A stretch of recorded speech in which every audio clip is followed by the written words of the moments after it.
Subscribe کیجیے ہمارے channel نور رضا کو اور بیل آئیکن کو پریس کیجیے جس سے آپ کو ہماری نیو ویڈیو کی نوٹیفیکیشن ملتی رہے۔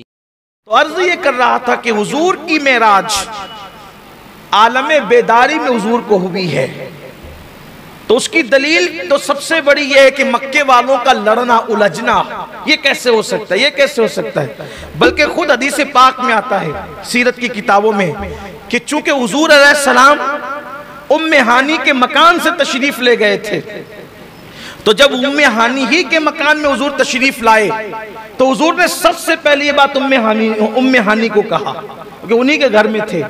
یہ سیرت میں لکھا ہوا ہے۔ سب سے پہلے ام ہانی کو کہا ام ہانی ایسا ایسا ہوا، اب میں جا رہا ہوں لوگوں کو بتاؤں گا۔ ام ہانی نے کہا یا رسول اللہ میں آپ کو واسطہ دیتی ہوں اللہ کا کہ آپ ایسا نہ کریں ورنہ لوگ آپ کو جھٹلائیں گے، کیونکہ یہ بات ہی ایسی ہے کہ وہ آپ کو جھٹلائیں گے، ہم نے مانا ہے لیکن وہ آپ کو جھٹلائیں گے۔ سرکار نے فرمایا ام ہانی یہ میرے اللہ کا حکم ہے کہ میں لوگوں کو بتاؤں۔ اور پھر روایت میں آتا ہے کہ حضور کے سینے سے ایک نور نکلا، نور کی کرن نکلی جس کی چکا چوند میں ام ہانی جو ہے ان ہوش کھو بیٹھی، اور حضور علیہ السلام ان کا دروازہ کھول کر کے باہر تشریف لے گئے۔ جب ان کو کچھ ہوش آیا تو انہوں نے اپنی کنیز سے کہا کہ جاؤ اور جا کر کے دیکھو کہ وہاں ہو کیا رہا ہے۔ اللہ کے رسول علیہ السلام جب باہر نکلے تو باہر نکلنے کے بعد میرے آقا صلی اللہ علیہ وآلہ وسلم نے پھر بتایا، ابو جہل بھی وہاں پہ موجود تھا اور بھی دیگر کفاران مکہ وہاں پر موجود تھے۔ اللہ کے رسول علیہ السلام نے فرمایا کہ میں رات کے تھوڑے سے حصے میں مسجد حرام سے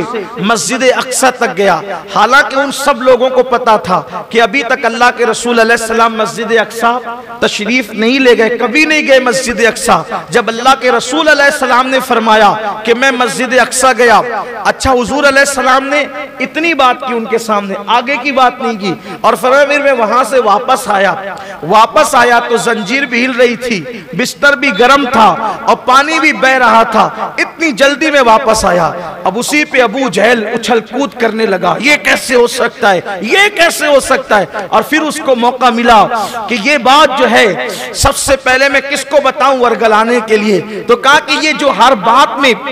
ان کی تصدیق کرتا ہے، پہلے ایمان لاتا ہے، انہی کی باتیں کرتا ہے، ان سے عشق کے معاملے میں مکے والوں میں بے مثال ہے۔ سیدھا چلا ابو بکر صدیق کے گھر پہ، ابھی ابو بکر ہی کہلاتے تھے یا ابو بکر ابن ابو قحافہ کہلاتے تھے۔ جب گیا جا کر کے دروازے پہ دستک دی، صبح صدیق اکبر باہر آئے، آنے کے بعد جو ہے اللہ اکبر اس نے کہا دیکھو کوئی یہ کہے کہ میں مکے سے اقصی گیا واپس آیا، زنجیر ہل رہی تھی، بستر گرم تھا، کیا یہ ماننے کی بات ہے؟ لیکن میرے آقا صدیق اکبر نے کہا مگر یہ تو بتا یہ کہتا کون ہے، یہ بات کہتا کون ہے یہ بتا۔ اللہ اکبر کا وہی تمہارا دوست محمد اس طرح کی بات کرتے ہیں۔ میرے آقا صدیق اکبر نے فرمایا میرے ماں باپ ان پہ قربان، میری جان ان پہ قربان، فرماتے واللہ یہ جو بات کرتے ہیں اگر اس سے بڑی بات بھی وہ کہہ دیں میں اس کی تصدیق کرنے کے لیے تیار ہوں۔ صدیق اکبر آ گئے، وہ مکے کے اندر وہ وہاں پر سب لوگ مطاف کے اندر جمع تھے اور حتیم کے پاس حضور یہی کہہ رہے تھے۔ ابو جہل صدیق اکبر رضی اللہ تعالیٰ اور ابو جہل وہاں پر واپس آئے، تب مکے والوں نے کہا کہ اب تک جو آپ باتیں کہتے تھے کچھ سمجھ میں آ سکتی تھی، یہ بات آپ نے ایسی کہی، اب ہم اس کو نہیں مانیں گے۔ حضور پھر صدیق اکبر کہا صدقت یا رسول اللہ، لیکن ان لوگوں نے کہا ہم آپ کا امتحان لیتے ہیں۔ دیکھو اگر یہ بات کھاپ کی ہوگی اس طرح کا کوئی امتحان والا معاملہ نہیں ہوگا، ہم آپ کا امتحان لیتے ہیں۔ یہ بتاؤ مسجد اقصی گئے، ہاں، کھڑکیاں کتنی ہیں اس کے، مسجد اقصی کی کھڑکیاں کتنی ہیں، دروازے کتنے ہیں، زینے کتنے ہیں، دیواریں کتنی ہیں؟ آپ کو سچ بتاؤں اللہ کے گھر میں کہتا ہوں شکر کے طور پہ سنگ بنیاد سے لے کر گنبد کے کلس تک اس مسجد میں آپ کے ساتھ شامل ہوں، صحیح اس مسجد میں، لیکن اللہ کی قسم مجھے ابھی تک نہیں پتا کہ اس مسجد کے زینے کتنے، مجھے بھی نہیں پتا، حالانکہ بنیاد سے لے کر کلس تک ہم سب تعمیر کر رہے ہیں مسجد کو، بلکہ مالیگاؤں میں سب سے زیادہ اگر کسی مسجد میں میری نمازیں ہوتی ہے تو وہ یہی مسجد ہے، مسجد یا رسول اللہ۔ سب سے زیادہ میرا آنا جانا کتنا ہے، آج انشاءاللہ میں گنوں گا اس کو، لیکن اب تک مجھے نہیں پتا۔ میں سمجھتا ہوں کہ برسوں بیت گئے، ادھر کا زینہ تو پتہ ہی کتنا ہے نہیں معلوم، اور ادھر تو جلدی سے جانا بھی نہیں ہوتا اس طرف سے۔ جب سے مسجد تعمیر ہوئی ہے اس کے بعد سے لے کر 2 یا 3 مرتبہ بمشکل جانا آنا اس طرف سے ہوا ہوگا، 5-7 بار، اس سے زیادہ نہیں۔ آپ مجھے بتائیں جس مسجد میں روز ہم آتے ہیں، 5 وقت آتے ہیں، اس مسجد میں زینے کتنے ہمیں نہیں پتا، اور حضور پر معاذ اللہ وہ کیا ظلم کر رہے ہیں۔ حضور ایک بار گئے اور وہ پوچھتے ہیں کہ کھڑکیاں کتنی ہیں، دروازے کتنے ہیں، زینے کتنے ہیں۔ اس کا مطلب ان کی جہالت کی انتہا ہے، مگر مصطفیٰ جان رحمت یہ نہیں کہتے کہ مجھے نہیں معلوم۔ حضور یہ نہیں کہتے مجھے نہیں معلوم۔ اللہ کے رسول علیہ السلام فرماتے ہیں کہ اللہ نے میرے سامنے، 2 روایتیں، اللہ نے میرے سامنے بیت المقدس کو رکھ دیا، یا مکے سے لے کر بیت المقدس تک کے حجابات اٹھا دیے گئے۔ 2 باتیں ہیں، 2 باتیں، ایک تو بیت المقدس اٹھا کر لایا گیا حضور کے لیے، حضور کے لیے بیت المقدس اٹھا کر لایا گیا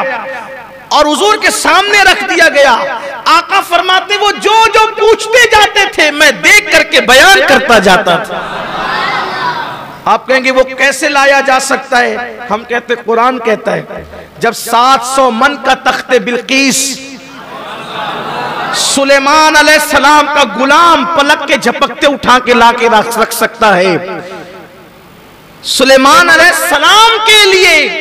سلیمان علیہ السلام کا غلام 700 من کا تخت جب پلک کے جھپکتے اٹھا کے لا کے رکھ سکتا ہے، سلیمان کے لیے سلیمان کا غلام جب پلک کے جھپکتے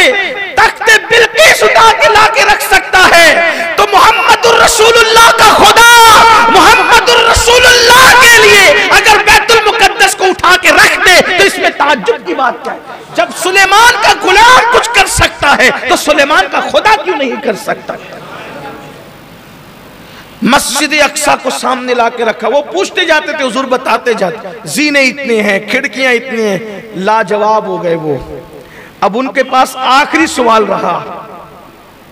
ان کے پاس آخری سوال رہا، یہ بھی خواب کو بالکل ختم کرتا ہے، اعتراض کے خواب کے اعتراض کو بالکل ختم کرتا، آخری اعتراض تھا ان کا سوال، کہا کہ ہمارے کچھ قافلے راستے میں ہے، ان کے بارے میں آپ کیا کہتے ہیں؟ اچھا اگر کوئی خواب دیکھے، جیسے مکہ، پھر کہتا ہوں پھر وہیں آتے ہیں، مالیگاؤں سے مکہ کا خواب دیکھے تو کوئی پوچھے گا کہ یہ جو لوگ سفر پہ عمرہ کے لیے جا رہے تھے تو ممبئی ایئرپورٹ پہ ملے تھے کیا؟ وہ تو ایئرپورٹ سے گئے ہی نہیں نا، وہ تو خواب میں گیا ہے، اس لیے کہ جو خواب میں گئے اسے راستوں سے کیا مطلب؟ خواب میں جانے والوں کے لیے راستے نہیں ہوتے، لیکن مکے کے کافروں کا اعتراض، اسی کو کہتے ہیں شرم خیر۔ مکے والوں کی شرارتوں نے کیسے خیر کے پہلو نکالے ہمارے لیے کہ آج ہم ان کو جواب دے رہے ہیں جو کہتے ہیں کہ نہیں تو خواب میں ہوئی۔ ارے خواب میں تو کئی بار ہوئی، اور یہ تو خواب ہے۔ میرے آقا فرماتے ہیں کہ دن اور رات میں کچھ لمحات ایسے ہوتے ہیں، لی مع اللہ وقت، اللہ کے رسول فرماتے ہیں میرے لیے اللہ کے ساتھ ایک وقت مقرر ہے کہ جب میں ہوتا ہوں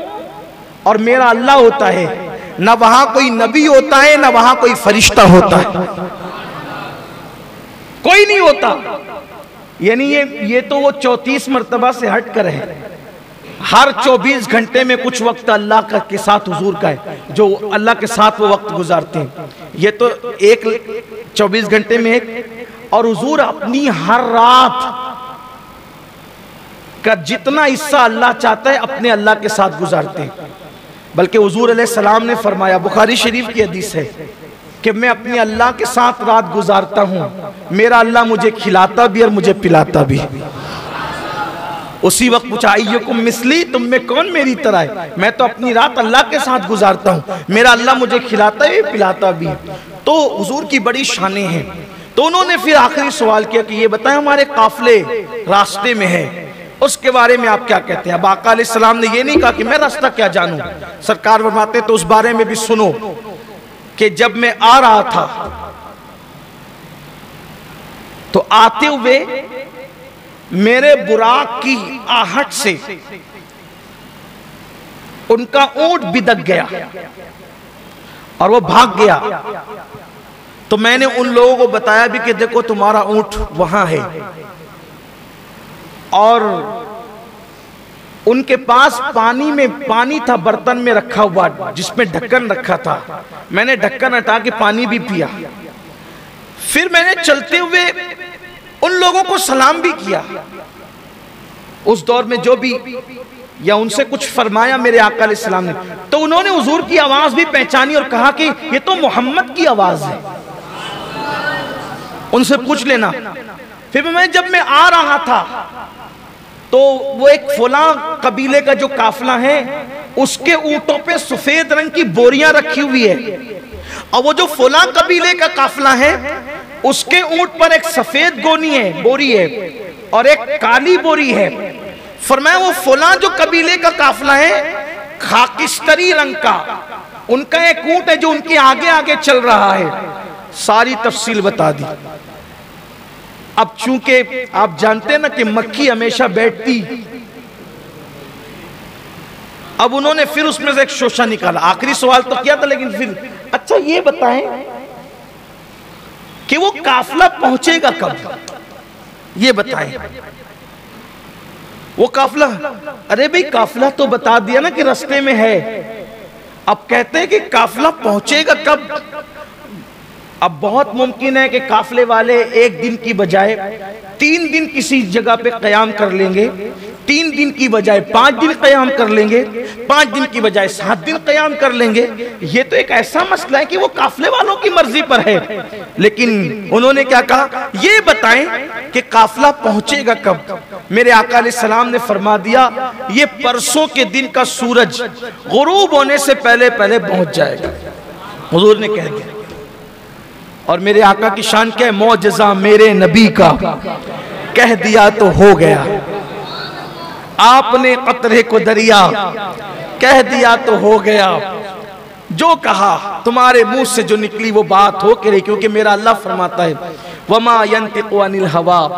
إِنْ هُوَ إِلَّا وَحْيٌ يُوحَىٰ، کہ وہ کبھی اپنی مرضی سے کوئی بات نہیں کہتے، زبان ان کی ہوتی ہے، کلام خداوند قدوس کا ہوتا ہے۔ اللہ اکبر۔ تو جب انہوں نے کہا نا کہ قافلہ کب آئے گا تو میرے آقا صلی اللہ علیہ وسلم نے فرمایا پرسوں کے دن سورج غروب ہونے سے پہلے پہلے وہ قافلہ آ جائے گا۔ اب سب کو ایک دم بے چینی تھی، سب کو بے چینی کہ وہ قافلہ آئے گا کب؟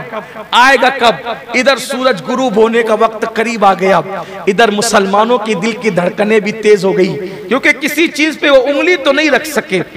اطمینان بھی تھا، لیکن محبتوں کے کچھ تقاضے بھی ہوتے ہیں، پیار کے کچھ تقاضے بھی ہوتے ہیں۔ صحابہ سوچتے تھے کہ کہیں پر یہ ہمارے محبوب کو غلط تو ثابت نہ کر سکے، لیکن اب یہ معاملہ ہے کہ آقا نے فرمایا ہے ہونا تو ایسا ہی ہے، لیکن ان کو کوئی شوشے گوشے کا موقع نہ ملے۔ جب پرسوں کا دن نمودار ہوا تب سب کو انتظار تھا سورج غروب ہونے سے پہلے قافلہ، حتیٰ کہ یہاں تک سیرت نگاروں نے لکھا ہے کہ اللہ اکبر مکے کے کافر ٹیلے پہ چڑھ کے بیٹھ گئے اور وہ سورج کو دیکھنے لگے، انہیں قافلے سے کیا لینا دینا تھا، وہ سورج کو دیکھنے لگے، ادھر سورج غروب ہوگا ادھر ہنگامہ کریں گے کہ یہ دیکھو معاذ اللہ کہ محمد نے جھوٹ کہا، اور ان کا جھوٹ ثابت ہو گیا، العیاذ باللہ، استغفر اللہ۔ اس طرح کی بات انہوں نے سوچی اور نظریں جما کر بیٹھ گئے کیسے سورج کب غروب ہوتا ہے، لیکن صحابہ کا عشق بھی تھا۔